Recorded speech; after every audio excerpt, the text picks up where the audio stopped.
Ladies and gentlemen, boys and girls, it's time. It's time to have some fun. What better fun is there than a full 2 round mock draft? We're going to throw some trades in just a second.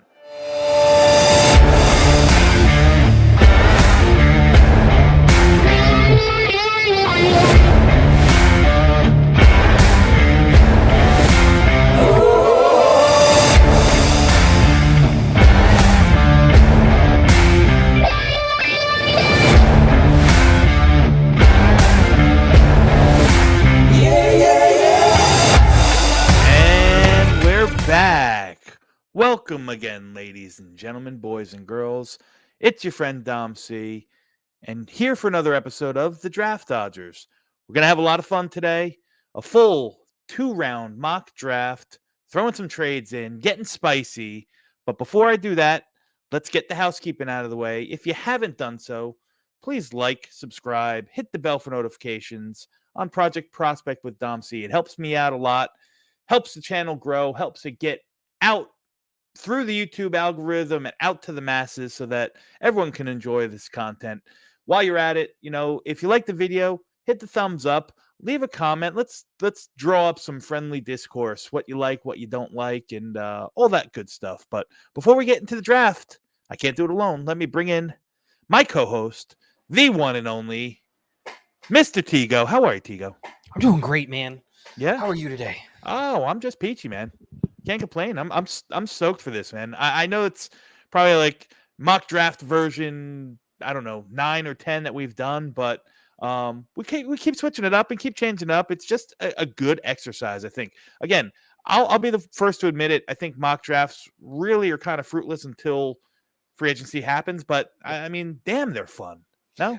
This is the best part to do mock drafts, though, because they're wild.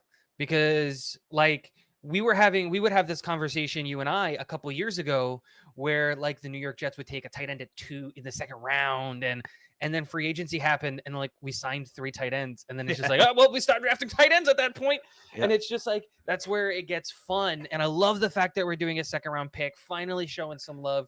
Cleveland. Carolina, they're going to get their picks in, and especially adding that aspect of trades that we've, not that we've prearranged these trades with, I think is really, really fun because you're going to see us come up with it on the fly, but having that conversation like teams do, like, hey, we might be wanting to come up. Hey, this team might be willing to sell. Let's see what happens when that pick comes, and we go from there. Yeah. So before we get into this, we're just going to give you the rundown of the rules. Like I said, it's going to be a full 2 round mock. There's going to be some trades thrown in. We'll try to make the trade process as fast and as smooth as possible to keep the flow going. We're going to be operating off of PFF, which we will bring up right now. Ba-boom! As long as everyone can see that, looks like we're good to go, my friend. I will. How it's going to go? I will be drafting for the NFC teams. Tigo has the AFC teams, right? Yep. And without further ado, that leaves me on the board for a couple picks, and I'm going to make them, pretty short and sweet. Again, we got 2 rounds to get through. Number one, I think it's a foregone conclusion right here, right now, that the Bears are taking quarterback. I am not moving off the concept of them taking Caleb Williams. So I just think he's the guy that they're going to roll through this next cycle of the rebuild with, and really see how much the Bears can do and put around a number 1 overall, very talented rookie quarterback. So Caleb Williams is going to be my pick here, and that's going to bring me to pick number 2. I think this is getting a little bit more love than recently than not. I'm going to go ahead and I'm going to take Jaden Daniels, from the quarterback from LSU, for the Washington Redskins. Listen, it could be Drake May, but to me, I really like, the more I watch Jaden Daniels, the more I really like a lot of his game. Yes, he's got to put some, meat on those bones. He's got to add to that frame. A little functional strength won't help. But the decision making is there. I love the way that he's actually progressing and reading through defenses, even working through the middle of the field, and obviously dual threat capabilities isn't a bad thing. So Jaden Daniels is going to be my pick, and that leaves you, my friend, with the New England Patriots on the clock. Yeah. This is a situation where originally this pick was for sale. If a team wanted a quarterback, wanted to come up to 3, and they wanted to come up for Jaden Daniels, like this was the spot because it just didn't. I don't have him graded as high as you do, especially to go over Drake May, who I have as QB1. But if you're New England and you're sitting here down the barrel of 3, because I was totally ready to take Marvin Harrison Jr. here. That's the pick that I wanted to make. But you guys, you with Chicago and Washington, let quarterback 1 fall to pick 3. And so I have to take Drake May. It's not even like I this is the quarterback. No. He's quarterback 1 in this draft in my mind. I don't think it's even. I understand all the conversations about Jaden Daniels and Caleb Williams and all that stuff, but I think Drake May is the best prospect at the quarterback position that in this draft. And to get him at 3 with 2 other, it's the same thing with the Jets getting Sauce at 4 as the second cornerback off the board. I think they're walking away with the best quarterback at 3. And yeah, you're on the clock with the Arizona Cardinals. Yeah. So quarterback. Maybe not in the exact order as you might have it, or some others watching this might have it. But I think it's a pretty good bet that that's how you'll see it. I mean, anything can happen between now and April. I will say this: what I didn't add before we started is this is not predictive. This is kind of what would we do if we were the GMs. That's obviously kind of important. So I'm going to go ahead and I'm not going to waste a lot of time here. Marvin Harrison Jr., smooth, alpha dog receiver. I'd love to see him next to Michael Wilson operating. Kyler Murray giving him another weapon. They got 3 good weapons on offense now if they bring Harrison Jr. onto that field between Michael Wilson, oh my God, help me. I'm drawing a blank. What's the tight end's name? God, I loved him. Oh man. Exactly. Oh, he went to College of Colorado. Colorado State. Yep, he went to Colorado State. I can't remember his name. Yeah, we know who you're talking about. The Jets talked about him nonstop. Trey McBride. There we go. Chargers, you're on the clock. Jim Harbaugh, first pick. What are you doing? Well, I announced to the NFL that the pick number 5 is for sale. If anybody wants to come up, now would be the time to do it. But I don't think anybody is going to be making that call. I don't think anybody is going to be, ringing the phone in the way that they are. And so I think they're going to have to kind of stick here and make a pick, which is very, very interesting for the Chargers. But I think if you're going to make a weapon, if you're going to make a pick here, I think you have to make it a weapon. And I don't know if you're going to be able to bring back both Allen and Williams. Johnston wasn't this coaching staff's pick. So that comes into the scenario there a little bit. Also, Herbert got hurt. So you have to have a conversation about like Joe Alt and just taking him and putting him at right tackle and kind of just like fixing that offensive line. Obviously, Brock Bowers is in the conversation. I think I'm going to do that. I think I'm going to take Joe Alt here. Ooh, okay. Shake it up a little bit. I think you can figure out a way with the cap to keep your wide receivers. You did just spend a first-round pick on Johnston. I think you should be able to get this defense firing on all cylinders with a new coaching staff coming in and a new philosophy. And, Tui Pelotu is there. So I'm going to go to the offensive line, which I think is an area of need for them. And I'm going to take Joe Alt to play right tackle. And I think you've got bookend tackles for a long, long time because Slater is one hell of a player. Yeah, listen, it makes sense, and I know that that's gaining some traction as well. I can't knock the pick, I guess the only thing I could pick apart is, you're going to ask Joe Alt to now play the right side, which I think he's more than capable to do. The Giants are on the board here. Another pick that could be up for grabs. But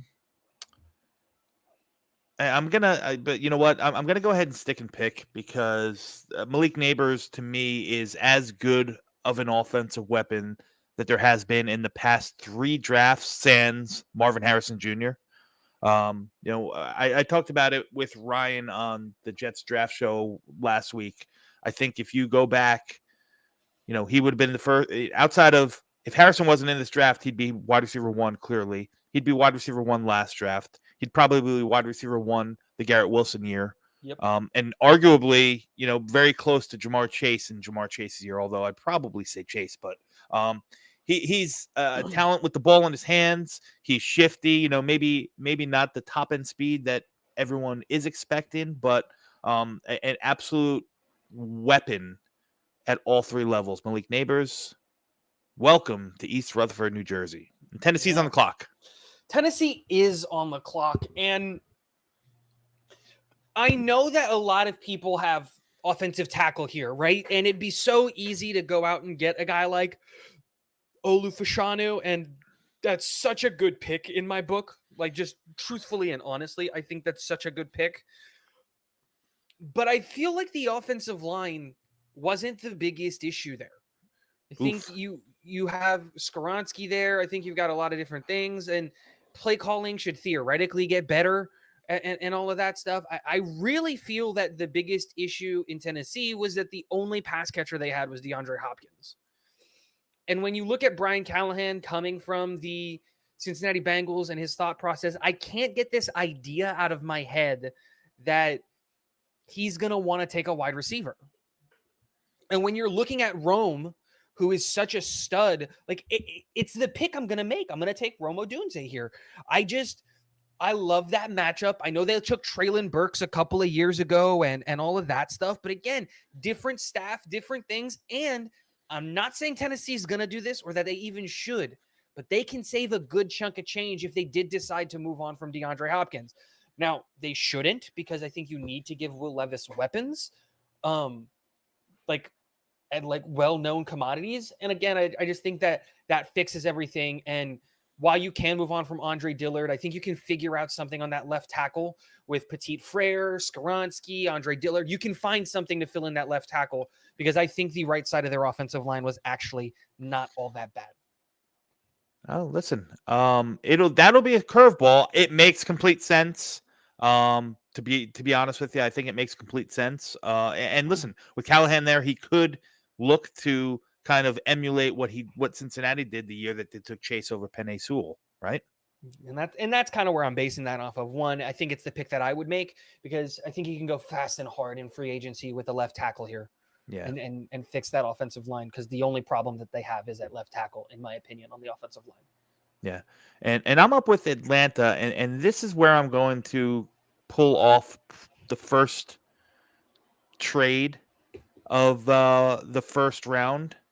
And I'm going to go ahead and have Minnesota come up here. I know it's interconference, but it just makes sense for me. I have Minnesota coming up from 11. I'm going to offer pick 130 and a second rounder in 2025 for pick 8 and a fourth rounder in 2025.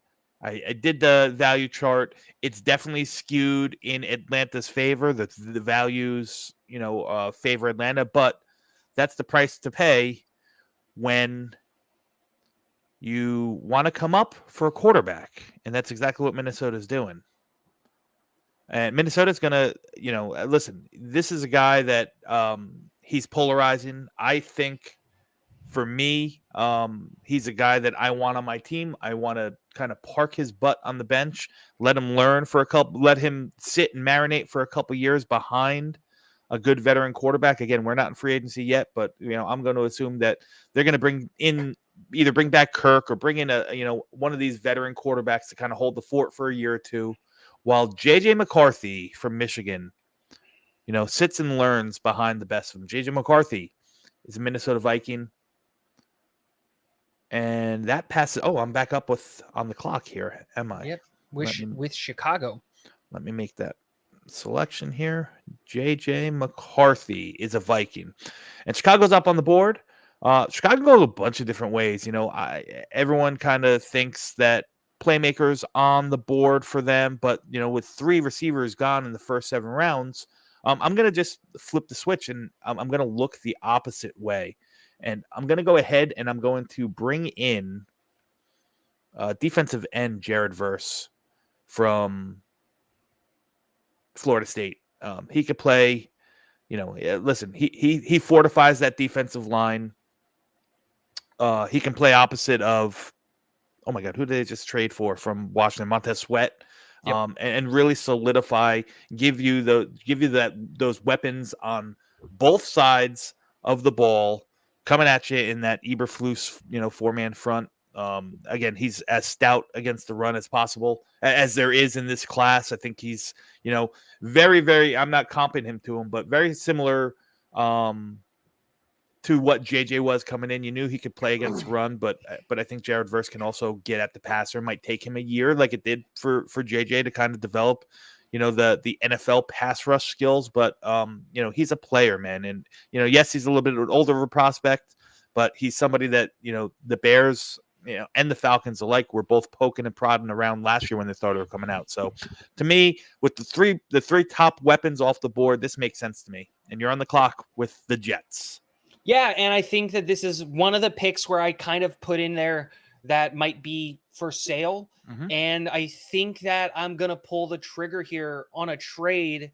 And I think I'm going to have the Cincinnati Bengals. I think the viewers might have already seen the trade. I'm going to have the Cincinnati Bengals come up. They're going to give up 18 and 49, which is their first round pick, and their second round pick for the Jets 10. The points value out almost perfectly there on the draft chart. And I think that just makes a ton of sense.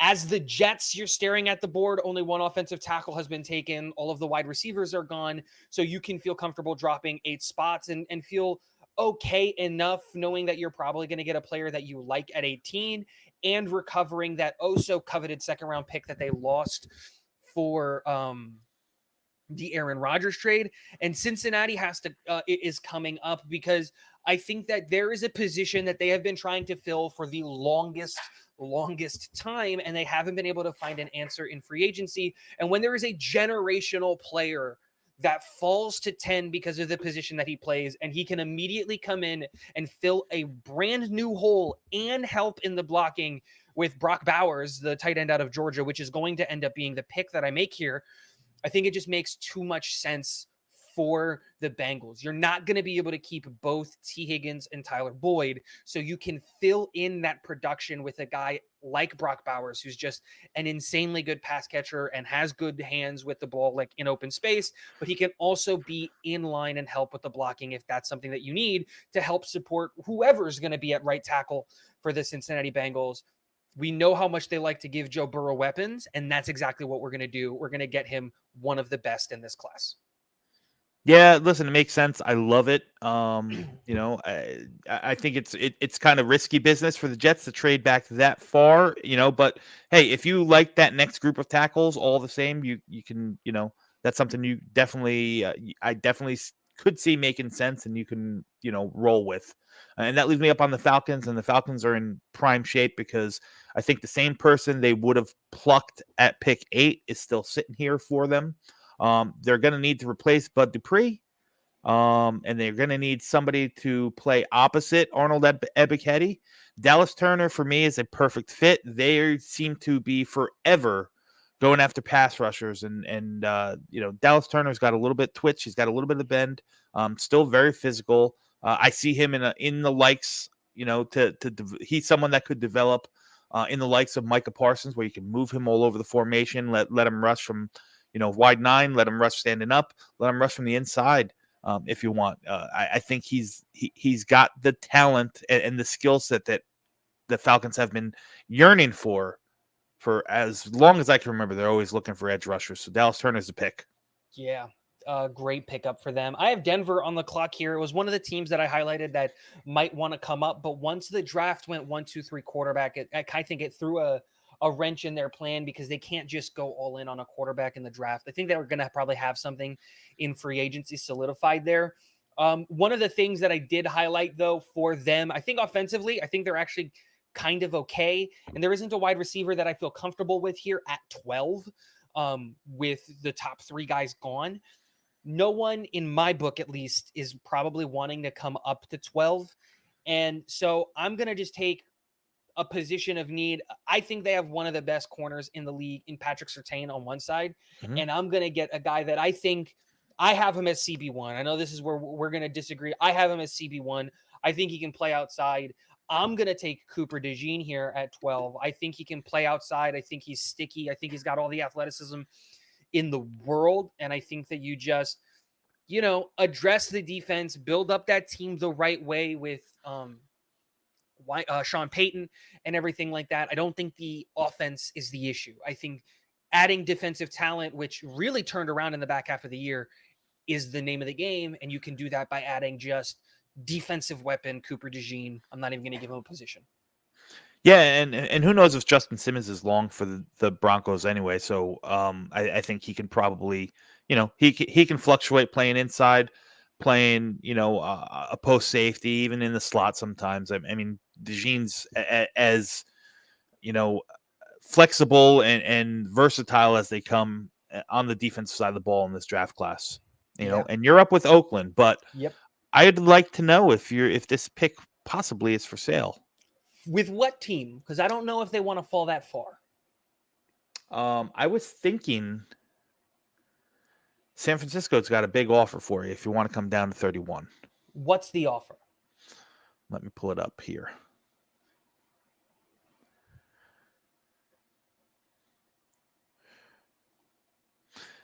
San Francisco will offer you 31, 94, and a first rounder next year to come up to pick, what is that, 13? Oh, yeah. So 31 and 94 and a 1 next year. Correct.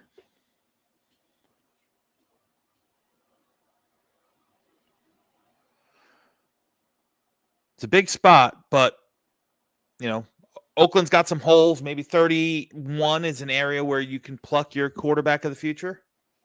Would you swap that 94 for 63 and then I'll give you 77? So you give me the second and I'll give you our third? I don't want to do that because there's still some other areas I need that second round pick. Then I think we're going to pass on the offer. Okay, fair enough. I think if we're going to fall down that far, I think if you're Vegas, you need to recoup a second round pick. And if you're not wanting to give up the second round pick, which I totally understand, I said this in our show on Talking Jets yesterday about how I think the prime real estate in this draft is in the second round. Yeah. If I'm going to move back that many spots, I need a second round pick. And so since a trade could not manifest, I think I'm going to stick and pick, and I'm going to take Johnny Newton here, the defensive interior out of Illinois. I really, really like Johnny Newton, and the idea of adding a weapon on the interior with Max Crosby on that defense and just making that defense really, really, really aggressive, I think is going to be great. Again, there's not a quarterback that I felt comfortable here at 13 taking. Obviously, we know that they're going to need a quarterback. I think they're going to go veteran quarterback and try to take advantage of the Devontae Adams window that they have and the Max Crosby window. And I think Johnny Newton is an instant impact interior defensive lineman for them, who also can bump outside if you need him to, but he's going to be a 3-tech on the inside and he's just going to disrupt every play. So Johnny Newton to the Raiders, which leaves you with the New Orleans Saints. And I'm going to go ahead and make that same offer that I offered the Raiders to New Orleans. I think the value works. That 14 pick is worth 1,100 points on the Jimmy Johnson chart. We're at 560 at 34, plus another 120. That's 6 something. Plus you figure half of, figure another 1,000. You're estimating next year's draft pick is going to be somewhere along those lines. I'm going to go ahead and make that trade. I'm going to have San Francisco come up. I mean, they give up the capital next year. New Orleans is in cap hell, just like they are every year. So, more picks, lesser price tag on those picks, to me, is something that New Orleans might be interested in doing. Plus, they get the capital for next year to help them fire away if they want to go ahead and get their quarterback of the future next year. Now they'll have more ammunition to do it. So San Francisco is going to come up. The trade is 31 and 94 plus a first rounder next year for 14. And San Francisco takes. And San Francisco is on the clock, and they had a couple guys in mind. right here, which is why they wanted to do it. They need to obviously they have some holes. There's definitely some areas of interest on the defense, but I'm not going to pop up here for the defense. I'm going to pop up here to replace Colton McKivitz at right tackle, and I'm going to go ahead and put the guy that I think for me is right tackle OT number 3 right off the board. I'm going to go ahead and take JC Latham. He helps in the running game. You know that they want to establish the run. He's as good. Talisi Fuonga is just as good in the run game. I just think that the strength and the power that Latham brings, he can fortify that right side. I think he has even some flexibility, if he can, improve or work or get that lateral quickness in his feet a little better over time with some development and good coaching. I think he can bump over the left side at one point. Maybe as your eventual, replacement for the big dog. JC Latham, you are a San Francisco 49er, and the Colts are up at 15. This draft has gone off the rails. San Francisco coming up for a guy that's going to end up at guard in 3 years. And we'll have that conversation on a different episode of the Draft Dodgers, because we're going to have that conversation sooner rather than later about JC Latham, more about this tackle class and how it's changed since we've last done it. But I'm on the clock with Indianapolis.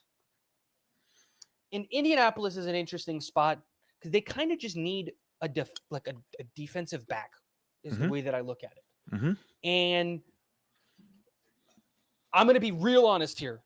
The gap in my mind between Nate Wiggins, Terrion Arnold, and Kool-Aid McKinstry is not all that massive. Mm-hmm. And I have a really hard time separating them.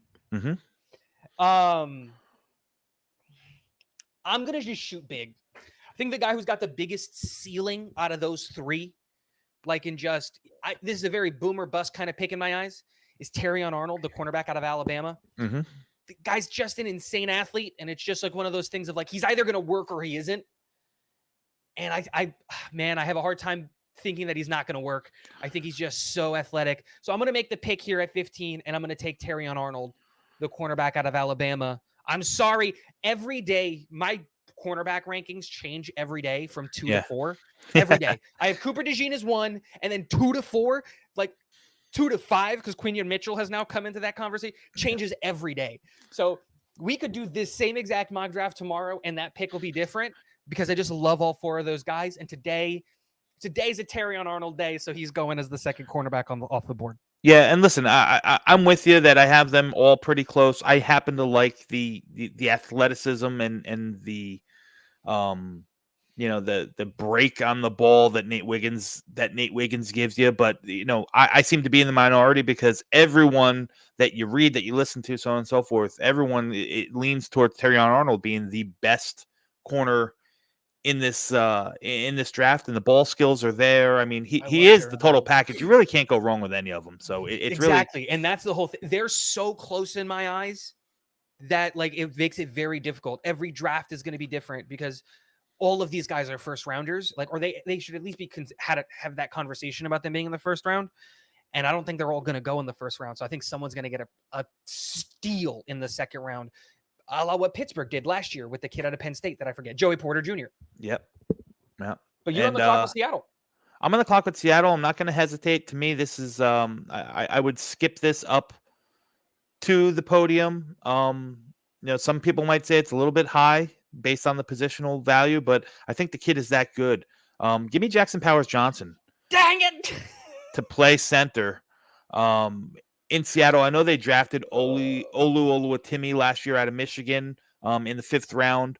But listen, at worst comes to worst, you just plug Jackson Powers Johnson in at one of the guards. I mean, physically imposes his will on the defenders time after time. Phenomenal recovery, re-anchor ability from either center or guard. He's just a ball player. He's a guy that's going to be an all-pro very, very quickly. Jacksonville's on the board. Yeah, Jacksonville is on the board here. And man, did I want to take Jackson Powers Johnson right here. I really, really wanted him. Don't get him. But I think that this is something that you've actually been on the boat for quite some time, is them taking a wide receiver. And I'm going to take a Tigo darling, someone that if you guys have been listeners to the podcast since the beginning, I've been a fan of this kid since he was graded as a 4th-round pick, and I was like, I don't understand why this kid's going to the 1st round. And here he is, graded as a 1st-round guy. I'm going to take Brian Thomas Jr., the wide receiver out of LSU, give them some vertical threat, some size, some speed. I love what he provides, and I don't think that the bringing back of Calvin Ridley is all that set in stone. I don't know if they're going to want to give up that 2nd-round pick for bringing him back, especially with a wide receiver class that is so loaded. So Brian Thomas is going to go to Jacksonville, and that leaves me with the New York Jets at 18. Ring, ring, ring, ring, ring, ring. I'm going to hang up the phone. I'm not doing it. Okay. We've already dropped back once. I'm not even listening to the call. And the reason is that this is the player that I would have taken at 10. And to see him all the way here at 18 is absolutely insane in my eyes, especially as the 3rd offensive tackle off the board. And here's where it's going to get even crazy. No, it's not Olu Fashanu. I'm going to take the right tackle out of Oregon State, Talise Fuanga. And I just think I have Olu graded higher, but Olu is not as pro-ready in years 1 and 2 as Talise is. Talise is more ready to come in and start right now. And you've got 2 years with Aaron Rodgers, and you've got to be thinking about the short term, not the long term. And so even though Olu is offensive tackle 2 on my board, he's a day 1 starter. I think he's going to struggle early with the NFL game, where I think Talise at right tackle is going to be a little bit more controlled. I don't know what the right word is, but like he's going to be more in charge of his game, even though his ceiling might not be as high as Olu. So I'm going to take Talise Fuanga here at 18. And I'm going to be jumping with joy if I'm the New York Jets, because the guy I would have taken at 10 is here at 18, and I recovered a 2nd-round pick. Yeah, and I'm up with the Rams, and I'm going to go ahead and initiate another trade. Green Bay is going to come popping up for 19. Let's see what 19 is on the value chart. Is that 875? 750? Yeah, Green Bay is going to offer 25, is going to offer 88, and is going to offer a 4th rounder next year. So that's a 1, a 3, and a 4 to come up for 19. And they're going to reap the benefits of both the Niners and the Jets taking right tackles. And they're going to plug away. Olaf is not going to be on the board. He shouldn't be on the board at 19. The Packers aren't going to let him pass that up. Nope. He is the left tackle of the future for the Green Bay Packers. And Pittsburgh at 20, you are on the clock. Yeah, Pittsburgh, a team that is also probably hoping that Jackson Powers-Johnson comes all the way and makes it this far. He doesn't, but they definitely need to get younger on that cornerback room. We talked about him earlier, about Joey Porter Jr. and what a steal he is, and I'm going to take Nate Wiggins here. I think he's incredibly good. And now, what is already a stout defense continues to stay stout. And then I have Miami. Move back-to-back picks. We're chunking and we're rolling and we're moving on here. And Miami is interesting because they're losing some offensive linemen. They're losing some guys. And you know what? I think you got to get a guy who's going to fill in the interior there. And I'm going to get a guy who's graded as one of my highest interior guys, even though he's listed as a tackle. I'm going to take Troy Fautanu out of Washington to come in and replace Robert Hunt, who I don't think that they're going to bring back. This is another position where I would have really, really liked J.C. Latham to come in and play right guard, because I think that he would just absolutely annihilate at the next level at right guard. But I have Troy Fautanu, and it was a toss-up between Fautanu and Barton, but I still believe is Barton as a tackle, so I went with Fautanu, who I have listed as a guard. And you're on the clock with the Eagles at 22. I am on the clock with the Eagles. And the Eagles are an interesting situation. They definitely need some depth, at some positions in the defense. I don't know what's to come of James Bradbury, who had a really, really bad year last year. I mean, Christ, even Darius Slay played a little worse than expected, but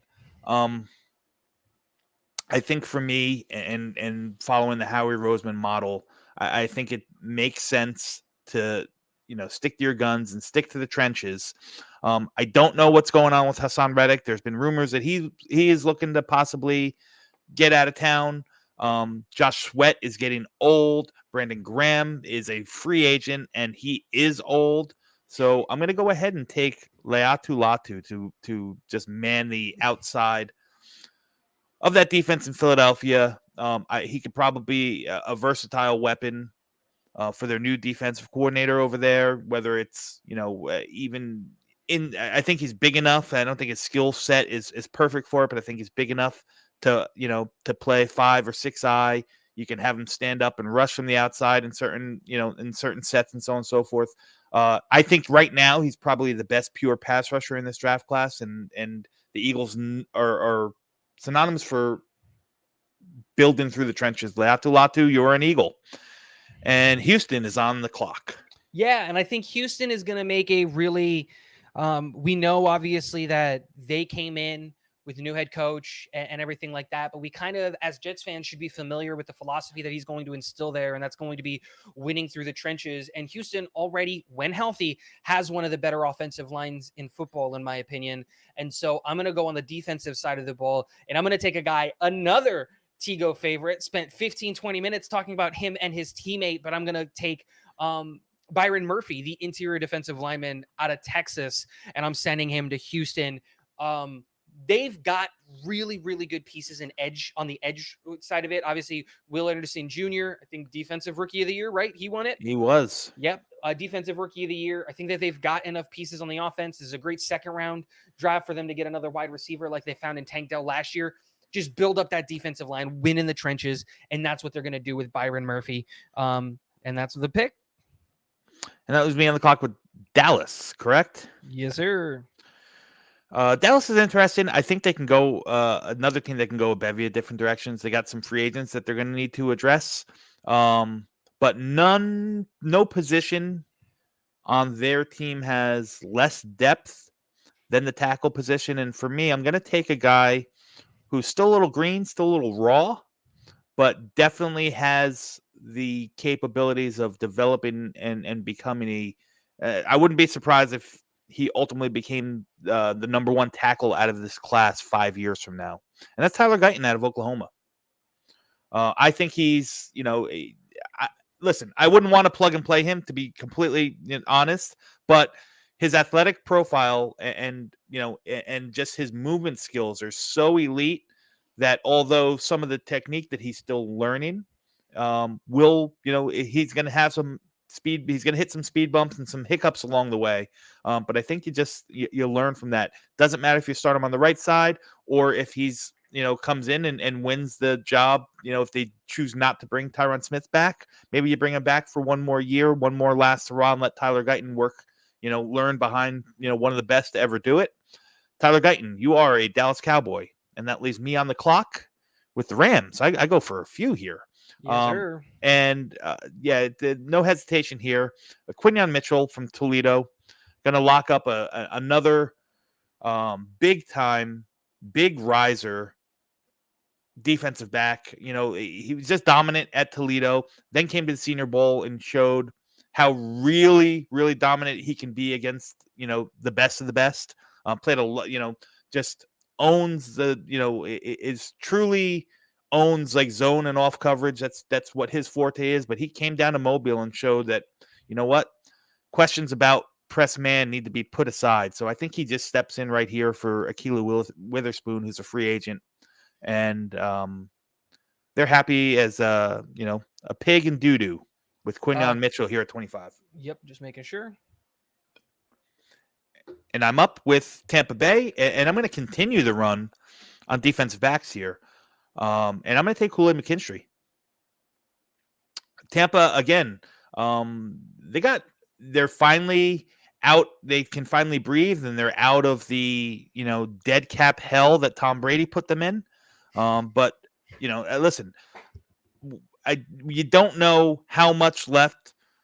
That I know Jamal Dean is signed for a long time. You have Carlton Davis. You need some depth at the position. To me, I think the value for a guy like Kool-Aid McKinstry here to kind of be the heir apparent to one of those guys, either Davis or Dean. Maybe one of them. I don't know what the contract situation is on Davis, but maybe they move on from him or so on and so forth. To me, I just think you pick the best players that can come and affect the game, um, short term and long term. And to me, that's Cooley McKinstry in this. It's as smooth of a mover and just as technically savvy of a cornerback there is in this draft class. And here I am again with the Cardinals, and the Cardinals did what? They started with they started with Marvin Harrison Jr. MHJ. Yeah. So let's see.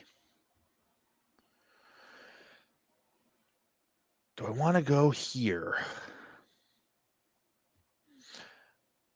Yeah, I think I do. I'm going to go ahead and take offensive tackle Amarius Mims from Georgia.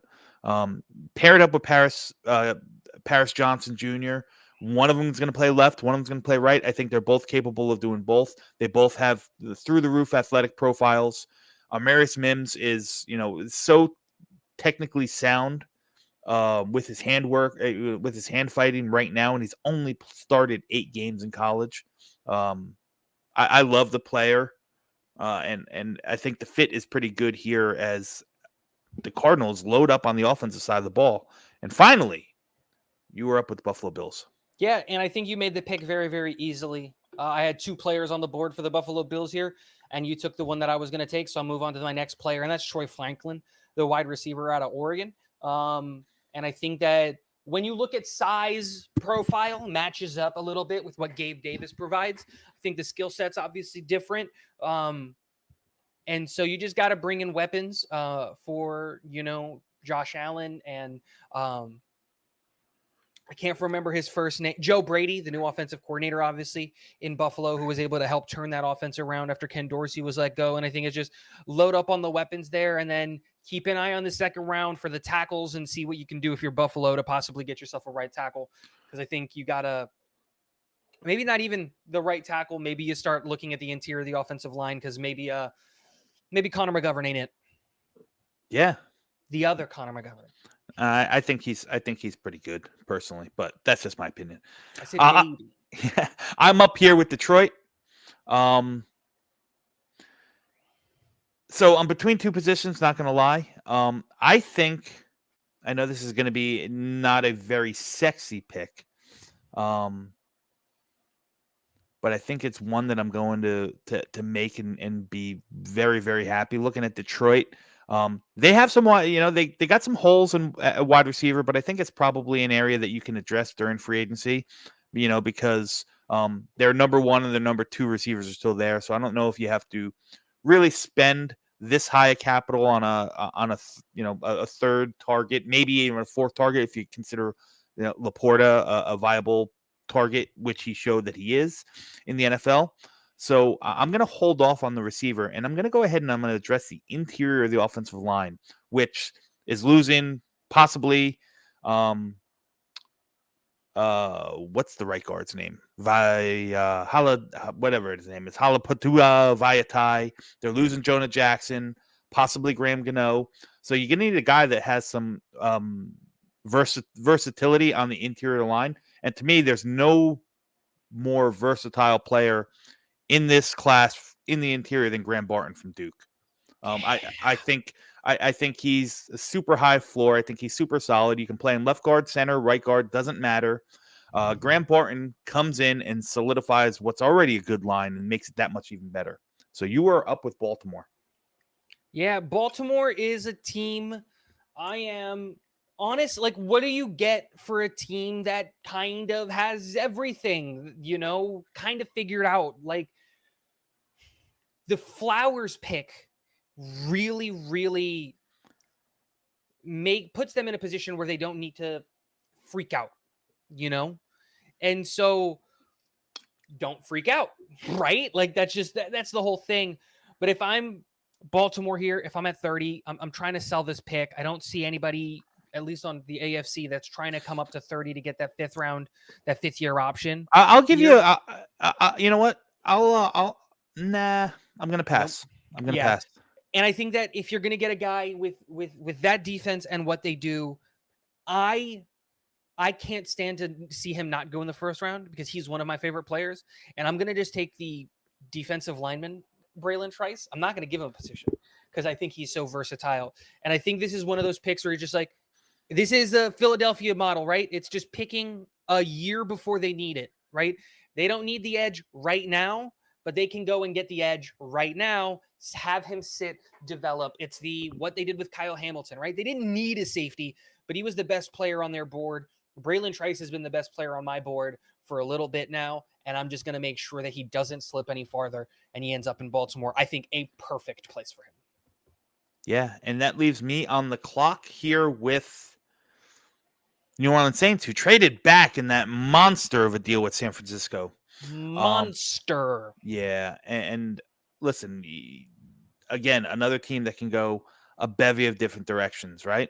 But for me, even though he's not my favorite player in this draft, I'm going to be, completely forthcoming. I can't deny how good of a fit I think it is. Ring. Before you His even make the pick, can Las Vegas interest you in coming up to make sure you don't take the player that they want? Giving you what 44 and 7, 44 and 77, Las right? So that's Vegas. a Hang on one first and a second. third. It's a second and a third Okay. for the number 31 pick and then your third so that you come up in the third round. We fall back in the third round. So the points will match up and even out there. And then you go from 31 to 44. Wait, what are the points work out here? I'm trying to see this. 44 is 460 and Yeah, so it would be 77 is 44 and 77. okay, so that's Oh, never 855, mind. Never mind. 655. I had this whole trade out. I had this trade planned out for Kansas City. New England is picking at 68 in the third round. It's not going to work. Yeah, I'm just going to stick and pick here. Yeah, take him. I'm going to stick and pick. I think it's a guy, like I said, he's not my favorite in this class. There's no denying how athletic he is. And listen, they're going to need to replace Michael Thomas with that true X that work opposite of Chris Olave. And I'm going to go ahead and take Keon Coleman here from Florida State. That to me is he's a perfect Michael Thomas replacement. Listen, I know there's separation issues, and they're real, but you get the ball in his hands. He's he's a monster. He's a red zone threat. He's a 50-50 ball receiver. Keon Coleman is the pick here for the Not Saints. the guy I thought you were coming up for the New Orleans Saints, and that makes me incredibly happy because I worked on this trade on the side, and I actually get to do it. And Kansas City is going to sell the number 32 overall pick, and they're going to do that trade. They're going to give up. Las Vegas is going to give up their second and their third round pick to come back into the first round, and Kansas City is going to give the third round pick because they're going to move all the way up to the top of the third round. Okay, The points work out really, really well. PFF thinks it's a good grade. It even has Las Vegas as the team that they expect to want to come up. so what's the pick? What's the trade here? 44 and 77 for 32 and 95. Okay. And so the points work out in favor of Kansas City, obviously, because they're moving out of the first round. They walk away with, I think it's like 30 or 40 extra points, according to the draft chart. And Las Vegas comes back into the first round. And I think that the only reason I'm doing this is to get the fifth-year option. I don't have a first-round grade on this kid anymore, unfortunately, but I'm going to take Bo Nix, the quarterback out of Oregon. It's just to have the fifth-year option on him. They need to do something at quarterback, and I think operating that offense, I think he can do it incredibly, incredibly well. And that's Las Vegas. Done for the draft for our two-round mock, but they walk away and they get their quarterback of the future.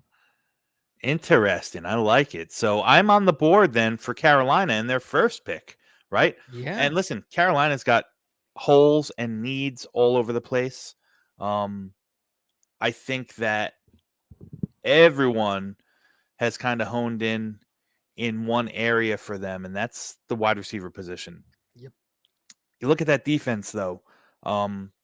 Their defense, I mean, if you can say that a 2 or 3 win team had any strengths, it definitely was their defense. But right now, as it stands, they have 5 starters from that defense that are, currently free agents, or not brought back yet. But it's hard. It's a hard decision here to address an area. Yeah, I'm gonna go ahead. I'm gonna go ahead and stick and pick with the wide receiver. Listen, I like linebacker here for them. I just don't see the value in it. Yeah, no, there isn't. Um, I'm gonna go ahead and take Lad McConkey. He's a versatile kid, great route runner. He will be a he can. Jonathan Mingo is your X. You can have Lad McConkey replace Adam Thielen or even work on the outside as your Z. Lad McConkey is going to be the pick here Yeah. at 33. I have New England in the second round with their pick here, and I'm gonna have them taking AD Mitchell, the wide receiver out of Texas. I love AD Mitchell, love his speed, love his game, and just get Drake May, new quarterback in New England, a new weapon. That's where they struggle the most, and I think new head coach Mayo is going to get that defense operating the way that it should. So let's throw a bunch of assets on the offense the way that we know that they probably are going to end up. And you've got the Arizona Cardinals here at 35. Yeah, just refresh me, Tigo, on what I did in the first round with Arizona. I have no idea. You should be writing it down. Amarius Mims and MHJ. Armarius Mims and MHJ. So yeah, they're gonna need some defensive help sooner rather than later. I'm gonna go ahead and take Ennis Rakestraw Jr., the cornerback from Missouri. He's probably a first round guy. He shouldn't have slipped this far. Big, big time ball skills. Physical at the point of attack, fights through the hands of the receivers. I think I think he's a cornerback one in the making. So to me, that's one of the many needs that they have there. And again, you're getting great value with Rakestraw here early in the second round, leaving me back on the clock with Washington, who took Jaden Daniels to Yep. start. Let me just flip this. Washington. Yeah, are they going to bring back Curtis Samuel? They have holes along that offensive line as well. They can go a bunch of different directions. To me, man, it's tough to pass on an edge rusher here for them too. But I think I'm going to, and I think I'm going to take Jordan Morgan out of Arizona. He might end up kicking inside to guard at the next level, but they got holes at left guard as well. They got a hole at center. Andrew Wiley, Charles Leno, those guys are not it. So at worst, listen, I think Jordan Morgan might struggle to stay on the outside. Definitely athletic. Definitely needs some more, functional strength. At the point of attack. I think you can start on that side, and at worst, you're gonna develop a really really good guard in Jordan Morgan. And like I said, there's holes in that offensive line all over the place. So to me, it's a good fit, and you're up with the Chargers. Yeah, and the Chargers in the first round, they took Joe Alt. And I'm going to move on the other side of the ball, and I'm going to take a cornerback here. One of my favorite corners like in this draft and this whole process. One, because he's got a great name, but two, because I just like the way that he plays. Not a first-round guy as much as I'd love to fit him in there. But TJ Tampa, the quarterback out of Iowa State, I'm going to have him go into the Los Angeles Chargers. I just feel like it's a need for them. Love his game, and I think that he can just impact that team immediately. I'm back on the clock with Tennessee, and Tennessee took Rome Odunze in the first round. And why did they take Rome Odunze in the first round if everyone thinks that they need offensive line help? Well, it's because this class is full of offensive line help. And okay, you're in the second round, you need an offensive lineman. Well, the things worked out pretty good for you because there's a guy that I'm a big fan of out of Houston, incredibly intelligent. I'm going to take the offensive tackle, Patrick Paul, and send him to Tennessee. And I think that everything kind of works out. Now you've got a bunch of guys that can compete for that left tackle job. I think you've got your left tackle of the future in Patrick Paul, because he might not win it year one, but I think he's definitely going to win it year two. And so you've got the makings of a really, really solid offensive line there and a really, really good wide receiver room in Tennessee.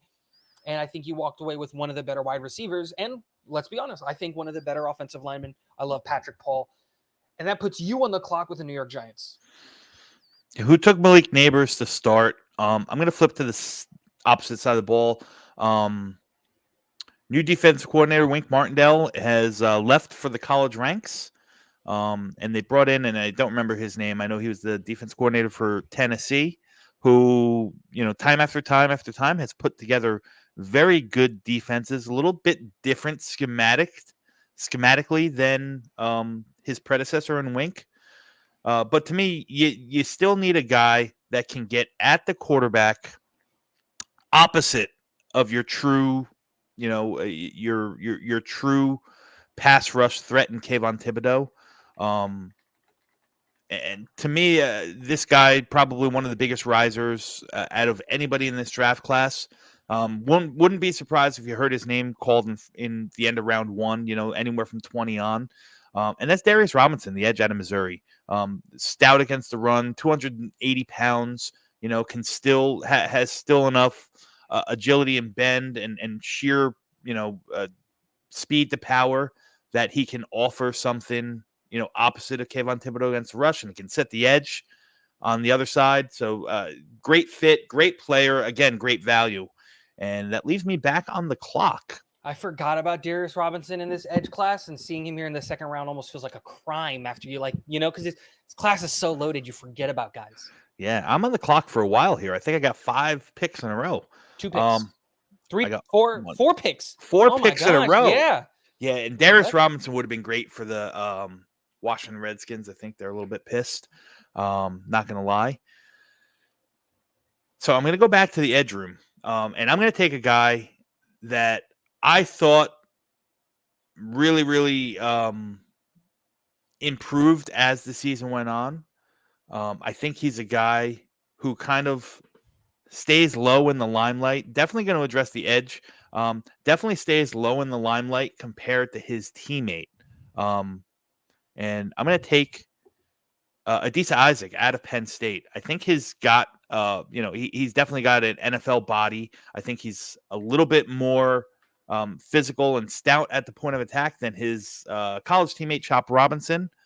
Chop is definitely a little bit more bendy and so on and so forth. But to me, he's got too many, he racks too many losses up with those wins that he has. He's an athletic freak, that is Chop Robinson. I think Adisa's much more of a nuanced, overall balanced defensive end who can still get at it. So this is a good area for, I think this is a good landing spot for Adisa Isaac, not only in Washington where he'll be able to get some run early, but really this is the range where, anywhere from 40 to 60s where he's going to go off the board. So that's that. And I'm not going to hesitate here because the Packers traded up. They secured their left tackle of the future in Olufashanu. Now they're going to address the opposite side of the ball. And they got holes all along the back of that defense, right? They got holes. They still have to replace Rasul Butler. They got safety. They need safety help, so on and so forth. Now that the offense is kind of looking in better shape, I think I'm going to go ahead and address the safety room, and I'm going to take Tyler Nubin out of Minnesota. I'm going to keep him close to home. It's tough. Like, which one do you want between Kitchens and Nubin? They to me on the board they're so close. But I think Nubin's 1A1 and 1A2. Yeah, I think Nubin's got a little bit more size. I like. He's a little bit, even though Kitchens flies around and is not afraid to hit, I think Nubin's a little bit more of a short tackler. Maybe not as fluid in the hips as Cam Kitchens, but to me, I want to keep the Minnesota kid close to home in Wisconsin. I could have went either way, but Nubin is the guy I'm going to take here. And Minnesota's on the board. And Minnesota, let's see, what did we do last time? Minnesota took JJ. JJ McCarthy. They got a bunch of holes. They got a bunch of needs. Um, yeah, I'm gonna try again to address some of this defense here. For who's defense coordinator there? Why can't I think of his name? The old Miami coach, Flores. Brian Flores. He wants his guys. He wants his press coverage cornerbacks. I think there's a couple that fit the bill here. They also got some needs along that defensive line. Right? Is Daniil Hunter coming back? Is Marcus Davenport coming back? Jonathan Bullard? Who knows? So although I want to lean cornerback, I'm probably gonna shy away, and I'm gonna go ahead and take Chris Braswell out of the edge out of Alabama. 6'3", 6'4", 255 pounds, solid, can get at the quarterback, and is stout enough against the run. Not his, not his best. Not, I don't think he's got the best. I think he's got a little bit of room to grow against the run, definitely, but he can definitely get at the quarterback. Steady contributor for 3 consecutive years in Alabama. I think that he'll be a good fit up there in Minnesota. Leads me back on the board again with Atlanta, right? And I've said this 1,000 times, and I hold it near and dear to me. After the 2024 season, Atlanta only has one wide receiver on the board under contract, and that's Drake London. So I'm going to go ahead and get somebody who is quickly rising up the ranks for me. The more I watch him, the more I really like him. I think he can be, like I said, a weapon at all 3 aspects of the field: short, the intermediate, and he can definitely burn you deep. Xavier Worthy from Texas, the perfect a perfect complement to the big contested catch duo in Drake London and Kyle Pitts. Xavier Worthy is the pick for Atlanta, and Kansas City is finally on the clock. Yeah. Got out of the first round, went back in, and I think they're going to try to recreate some of the success that they saw last year by taking a second round wide receiver. There is a ton of really, really good. You know what? Actually, What? I'm going to take Chris Jenkins, the interior defensive lineman out of Michigan. I was 6 seconds away from taking 6'3" and what's going to end up running like a 4 flat 40 in Xavier Leggett, but they're probably not going to bring back Chris Jones, and I think Chris Jenkins is going to fill in a hole that they desperately need because the only interior defensive lineman they have is Jones, and they're about to lose him. I think that makes my pick really, really easy. I'm going to take Chris Jenkins, the interior defensive lineman. Do you really think they're going to lose him? Because I don't. Think so. I think they're going to lose him. I think he's gonna ask for, and rightfully so, he should ask for more than Quinnen money, and he should be in the Aaron Donald conversation when it comes to money. That's what he's going to be asking for, and I don't think they're going to pay for that for an interior defensive lineman, especially with how Spags has the rest of that defense running. Like, they don't really have, outside of Chris Jones, like a superstar on that defense, and that defense is a well-oiled machine. And I think Spags is going to get that defense running exceptionally well. I love Spags. Okay, that leaves me on the board with New Orleans. Yep. I really like cornerback. I'd like to build some cornerback depth here with New Orleans, but I'm just looking at the roster construct, and Andres Pete is a free agent. Trevor Penning, God, he's just not good. They need some help along that offensive line, like for sure. So for me, I think this again, it's a guy that I think fits their needs. Is you have Trevor Penn in there. Ideally you don't want to start him, but if you have to, and let this guy kind of work a little bit longer a little bit more on his technique, or even if you slide him into left tackle and he plays opposite Trevor Penning, because I don't think Trevor Penning can play left anymore. I don't think that Ryan Ramczyk and those knees are going to hang out too much longer, but maybe you can get one more year and you go to war in training camp with Trevor Penning and Kingsley Suamataia. from BYU, the tackle. Like I said, um, the athletic profile, he moves very well for a guy as big as he is. He's just still, pretty raw. Might be a guy that ends up long term, settling in as a left guard, but I think you can, kind of roll him out there, take his lumps, and battle out Trevor Penning for the left tackle spot to start. So he's the pick. Who is it again? One more time. Kingsley Suamatea from Got BYU. it, from BYU. Yeah. And I have the Indianapolis Colts, and Indianapolis is an interesting situation because in the first round they took Terrion Arnold, addressing that secondary, a position that I think they definitely need some help on. And while a lot of people are going to look and say they need probably an interior, a wide receiver, I don't know if that's necessarily true. I'm not willing to like give up on Alec Pierce yet. I really like Downs, and I think they're going to franchise tag Pittman or give him an extension. And so I think you're kind of good there. I think their offensive side of the ball is in a solid spot. And I don't love any of the tight ends in this class. So I'm going to go back to the defensive side of the ball, and I'm going to take the first linebacker out of this class. I'm going to take a guy that you had to put me onto him because I had written him off because of the injuries. But after watching him play, if he passes the physical, I think he's linebacker one. I'm going to take Peyton Wilson, the linebacker out of North Carolina State. I love this kid's game. He plays with he sees red when he's on the field. Yeah. And I love the way that he plays. And he's just going to come in, be the quarterback of that defense. And we saw last year that Indianapolis's problem wasn't the offense. They were able to be successful with their backup, in Gardner Minshew. Anthony Richardson is going to provide a whole different game once he's back. Let's solidify that defense because I think Indianapolis can be a lot scarier than people anticipate early. Yeah, Peyton Willis is so smart. It's such a heady football player, and he just flies all over the field. He's a guy that's going to be 100+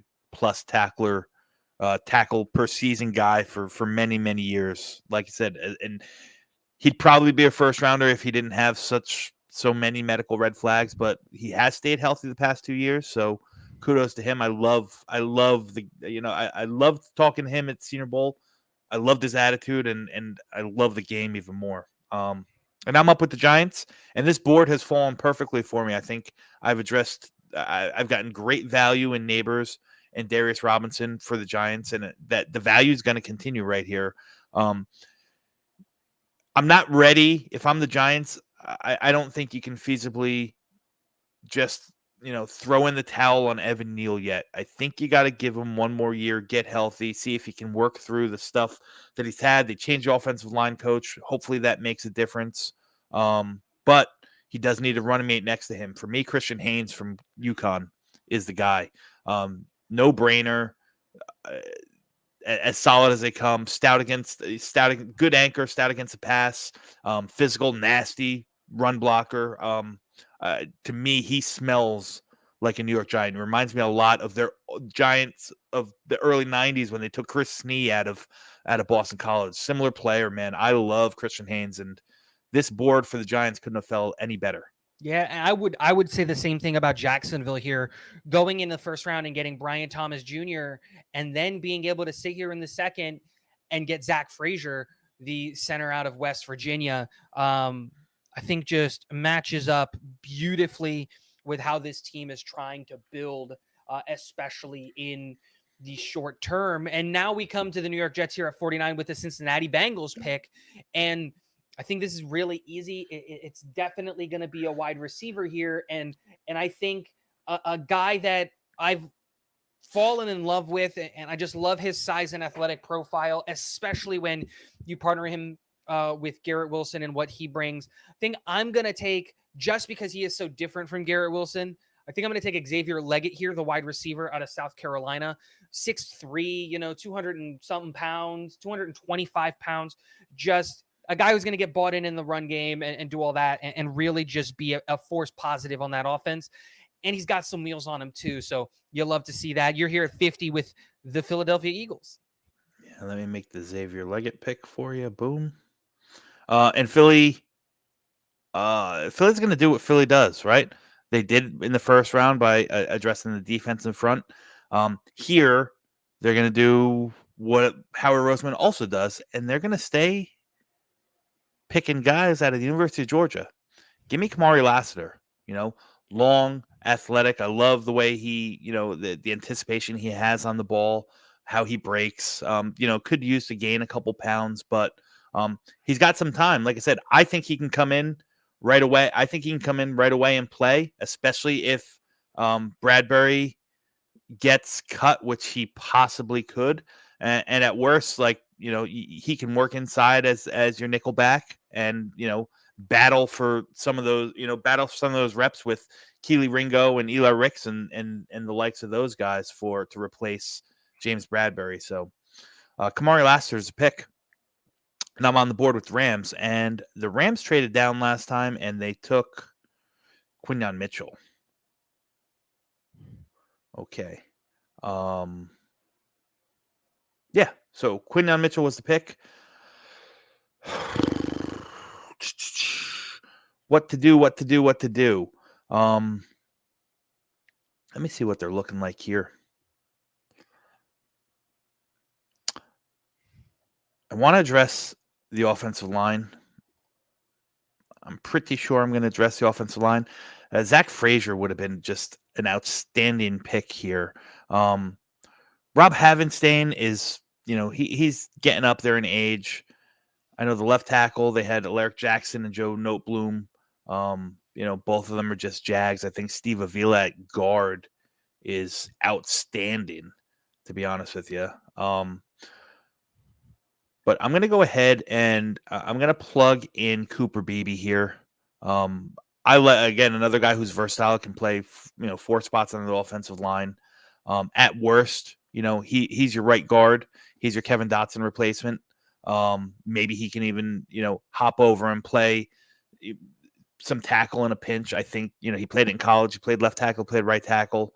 I think he profiles better as a guard. Yeah, that's going to be my pick, Cooper Beebe. Yeah, I am on the clock with the Pittsburgh Steelers. In the first round, they took Nate Wiggins, the cornerback, and I'd love to be able to come in here and help the offensive line. Zach Frazier, another great pick if he was here. Cooper Beebe, another great pick to come in and play center for them.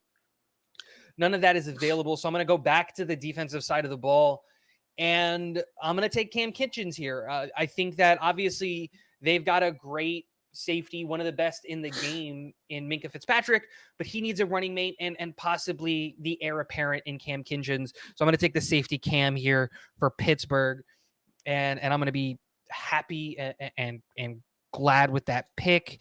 And then I'm back on the clock with the Miami Dolphins, who in the first round, they addressed the interior of the offensive line with Troy Fautanu.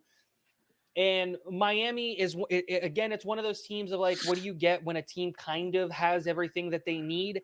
They need health. And I'd love to give them a corner here, but I just don't know if you're going to unseat Xavier Howard with that contract. Like, if I'm being like 100% honest, but this might be too early for them, but I think that you got to at least make a move. And some people like him. I don't like him, but it is a position of need that they have. I'm going to take the tight end Jatavian Sanders out of Texas here and send him to Miami. It is their second biggest position of need, in my opinion, is tight end. They have been trying to figure that out for a while, and they haven't done it. But Jatavian Sanders gives them at least an option and some high upside, in my opinion. Oh And then you're on the clock with Miami. I think that's a home run pick for Miami here at this spot, and I'm on the clock for Philly, and for Philly, yeah, I don't think I have to think too long here. I'm gonna go ahead and I'm gonna take Roman Wilson out of Michigan. Another quick riser, a guy who can come right in and slot and play in the slot and outside, next to AJ Brown and Devontae Smith. Just another versatile weapon. He can even play out. He can even move outside. Great route runner. Catches anything in his area. Again, they're losing Quez Watkins and Olamide Zacchaeus is a free agent as well. I know he's a Philly boy. They probably want to bring him back. I was tempted to go running back here, but I just don't think that Philly wants to invest another high draft pick on a running back they had Miles Sanders. They kind of ran him and let him go, and then brought in Swift on the 1 year deal. Maybe they bring him back. They still got Kenneth Gainwell. It's an area that does need to get filled. Probably looking to do that through free agency, and then, or if not, there's still a slew of running backs that are going to go late day 2, early day 3 that fit the bill. But you're not going to get a guy that can come in and play in 3 wide receiver sets, right from the get go as effectively as Roman Wilson. So that is the pick, and you are up with the Browns. Yeah, Browns. Real quick with your phone. I will say this: Browns finally making a pick. Here in the second round. And I think that the pick kind of makes itself. I think they need help. They need help in the wide receiver room. Amari Cooper is great in the role that he's playing. They obviously traded for Elijah Moore, but I just feel like they need more help there. I don't know if either one of those guys is going to like take over a game in a big moment. And I don't think you're going to find that guy here late, but you can at least get some help, right? If you can't get a 1, get a bunch of 2s, a bunch of 3s, and just fill out with a bunch of depth. And I think Jermaine Burton, the wide receiver out of Alabama, is a guy that I've really, really started to like more and more and more. And I think that it gives you a ton of flexibility when you add Burton, Cooper, and Moore all together, because you never know who's going to line up where, who's going to be doing up what. You can put all of them in motion. And so it just adds a new depth to Coach of the Year Stefanski's offense. Yeah. And then you go on a run here with Dallas, Green Bay, and Tampa. Dallas pick for me is easy, at least relatively easy. There's a guy that I think fits the bill of what Dallas needs on the inside of that defense. I know they drafted Mozzie Smith last year. He struggled at times, struggled a bit, lost his starting job. But I'm going to bring a guy, another big nasty that they could put right next to him. Devontae Sweat, going to stay in the state of Texas and kind of fill there. Listen, he will help plug some of those holes in the run defense. And just thinking about, short yardage situation with Devontae Sweat and Mozzie Smith on the field together at the same time, good Lord, that's a scary proposition. And it brings me back up with the Packers, who have taken a left tackle. They've taken a safety. And with this pick, I think I'm going to stay on the defensive side of the ball. And yeah, I'm going to stay on the defensive side of the ball. I'm going to take, I don't know where they have him listed here. Yeah, they do. They have him listed as a safety. I think the player I'm going to pick here is in the mold of Cooper DeJean. Maybe not as maybe not as good, maybe not as physical as DeJean, but in the versatility that he can play. He might be able to become a really good slot corner. He might be able to stay at home and man center field as your free safety. I'm going to go ahead and take Tyke Smith out of Georgia. I love the player. I love the versatility. He's fast. He's quick. Like I said, I think his home might end up settling at slot corner, but he's a guy who has plenty of reps playing single high. So probably a lot of versatility they have there. And they use 2 picks to address the defensive backfield, which I think Green Bay is there's not many holes on the team, surprisingly. And that leaves me up with The Bucks. the Bucks. Easy pick for me here. Who did I take last time? I think I took Kool-Aid McKinstry. Going to stay on the defensive side of the ball. I thought about wide receiver, and that really could make some sense. But I'm going to stay on the defensive side of the ball, and I'm going to get that that situational pass rusher I talked about before. Give me Chop Robinson.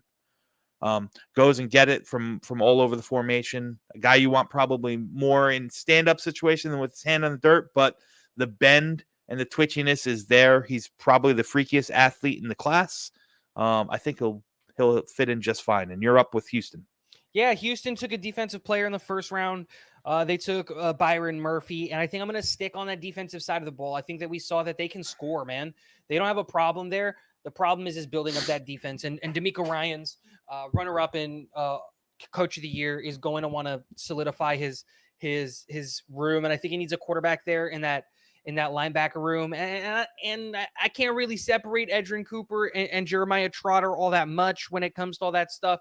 I'm just going to take Jeremiah Trotter here and put him in that Houston defense in that linebacker room, and just they need help there desperately, with Blake Cashman playing lights out. But that was it. He was the only one there really who was doing anything. It's funny because I was seriously considering if Tavondre Smet made it here, because then they would have taken both interior defensive linemen from Texas, which is just ridiculous. But didn't end up happening that way. They're going to walk away with Jeremiah Trotter. I have Buffalo, and in the first round, I had Buffalo taking Troy Franklin, Yep. the interior offensive lineman. Now we're here in the second round, and now we're probably going to look at replacing Gabe Davis. And I think I'm going to do that with a wide receiver that I've really, really liked. Wait. Before you do that, you took Troy Franklin. I took Troy Franklin, not Troy Fatanu. Sorry. I am an idiot. So that doesn't mean I'm going to take. I read that wrong. It's all good. I have Buffalo and Miami right next to each other on my list. So I read Troy Franklin, but understood Troy Fatanu. Man, you got to get some help on that defensive side of the ball. Then Yes, you do. you desperately need to address that, and it's just where is the value on the defense at this side? And Probably the interior, I would guess. Yeah, probably. A guy that I'm a big fan of, can bump inside, can bump outside, and probably going to fit in that scheme that they like to run. I'm going to take Brandon Dorlus, the interior defensive lineman out of Oregon. Really, really like him and his skill set. And with all of the injuries that they had in the edge room, it's really nice to have a guy who is an interior offensive lineman who can, in a pinch, bump outside if you need it on first and second down. Yeah. It leaves me up with Detroit, who took Graham Barton in round 1. And now they're going to go ahead and add some depth on the defensive side of the ball. Not even depth, probably a guy that's wouldn't be surprised if he comes in and wins a job right from the get-go. This is an Aaron Glenn type of cornerback, a physical press man cover cornerback, fast and fluid enough to play inside if you wanted to play, but they already have Brian Branch there. And definitely a guy who's big enough and is physical enough to handle the run from the outside. One of my favorite defensive backs in this class, Jarvis Brownlee Jr. out of Louisville. Again, just to me, smells like the perfect fit for that Aaron Glenn run defense, who wants his corners up there in press, physical, so on and so forth. So Jarvis Brownlee Jr. is the pick. You were up with Baltimore. Yeah, and I think the pick is really simple for me here. I'm gonna take Jalen Polk, the wide receiver out of Washington, provide a different size profile than what they have in Baltimore. I don't know if you can really trust or believe in Rashad Bateman and the skills that he's bringing. We know that OBJ was on a 1-year deal. Flowers is the king in the slot and on the outside. So just bringing in a different size profile in Jalen Polk at like 6'2" or whatever it is that he is. And you're on the clock with San Francisco. Yeah, I'm on the clock with San Francisco, and I traded up to take J.C. Latham to start. And here I'm going to go ahead and take a guy who's big, who's long, who's bendy, who's twitchy. Could probably add a couple pounds, definitely a little bit light in the ass, but not going to be asked to, man the defensive line right from the get-go. Definitely a situational guy at first until he adds a little bit more mass, a little bit more functional strength, but a hell of a ball player in Austin Booker, the edge from Kansas. In case you don't bring back Chase Young, you have some more depth there at the position. And the final pick of the draft, the Kansas City Chiefs. Yes, and who took Chris Jenkins last time. Yes, they did. They took Chris Jenkins, and we know how much I love my legacy picks. Love me some legacy picks, and continuing that. They took an interior defensive lineman. They need to take a wide receiver here. I'm not going to reach for Brendan Rice. It's Ricky Pearsall, the wide receiver out of Florida. Love me Ricky Pearsall and what he brings to the game. And just, again, another weapon for that Kansas City Chiefs offense who were able to find a lot of really, really good uses out of the players and all that stuff. So here's a look at the entire first round and everything that we did today. Dom, what do you think of our draft? I thought it went pretty good. I think it's kind of crazy that Olafashanu lasted till 19. Not gonna lie, it's just that's just the way the board fell. Yeah. More than likely, if we're being realistic, somebody's gonna probably trade up for him. Somewhere between if he was falling somewhere between 10 and 14 is where 10 and 13 is where somebody's going to trade up for him. I really thought about him for San Francisco, but to me, I was just much more comfortable with taking a pure right tackle than taking a left tackle who has some, liabilities, really moving people in the run, and that's Olaf Shanu. So, yeah, that to me was the biggest surprise of the first round. Yeah, I It's, just think that when you look at it, this reminds me of the Jermaine Johnson draft, where it was so loaded at edge rusher that like people weren't coming up for the edges because they knew that they were going to get a good one. If you didn't get one of the first round guys, you can get one of the second round guys. And I think that at least my thought process was exactly that. All of the teams that I had written down as teams that needed tackles, some of them passed on tackles in the first round because they were just going to get one in the second.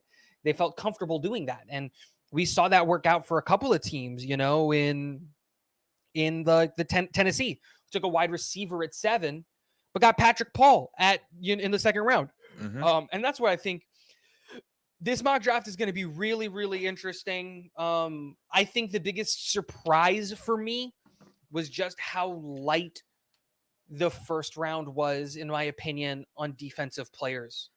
It was so offensive heavy because between Verse and like the next edge rusher, oh, well, I guess it's Dallas Turner, but like then you go 10, 15 picks before you get to Latu. It's just, this draft is going to be really, really interesting to see because there's so many good players. Yeah. Interesting guys that were omitted. Michael Penix. Yep. Didn't go. Yeah, there's probably going to be a place for him somewhere in the second round. Braden Fiske, the defensive tackle from Florida State, another guy that is probably going to end up somewhere in the second round. I don't remember him going. Devontae Walker. Yep. Another guy that probably. Well, listen, the way he looked in Mobile, I don't know. He could slip down to the third. Listen, I think the big one was Penix and Fiske. They're probably the two biggest names. Jonah Ellis, maybe the edge from Utah, maybe the three biggest names that didn't go in the first two rounds. But it's our call, and that's how we did it. So, Tigo, man, that was fun. That went faster than we normally do. So it's not too shabby, man. Listen, Tigo and I got a bunch of stuff coming up. We got some great guests coming up. We're going to start, re-entering the positional breakdowns that we were doing earlier in the season, now with a little bit more substance with them, now that, some guys have showed up and showed out, and especially with the combine coming up, I think it's a perfect time to kind of re-engage in that. So we got some guests to bring on to talk about the positional group. And guys, just want to reiterate, if you haven't done so yet, please, subscribe to the channel, like the videos, leave some comments. Let's build some Discord. Let's talk about it. Where did Tigo go wrong in these first two rounds? You tell me. I want everybody to yell at Dom for taking JC Latham at 14. Not just taking it, trading up for a guard at 14. It's not. Let's yell at him. That's gibberish. Guys, I'm Dom C, and that's Tigo. Until next time, we are Draft